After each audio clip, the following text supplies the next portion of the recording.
perfect. There's nothing that, short of some actually remodeling that we're planning inside, there's really nothing about the house I'd like to change in terms of its layout or composition or materials.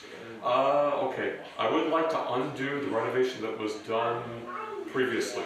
A non-deck house, somebody attempted to renovate. I say attempted because literally it's kind of, the renovation is kind of still in pieces. It was never fully bolted in, some of the pieces.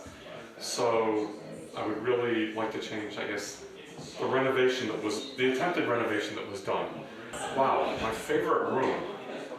That's so hard because all of the rooms have a feel to them that are unique.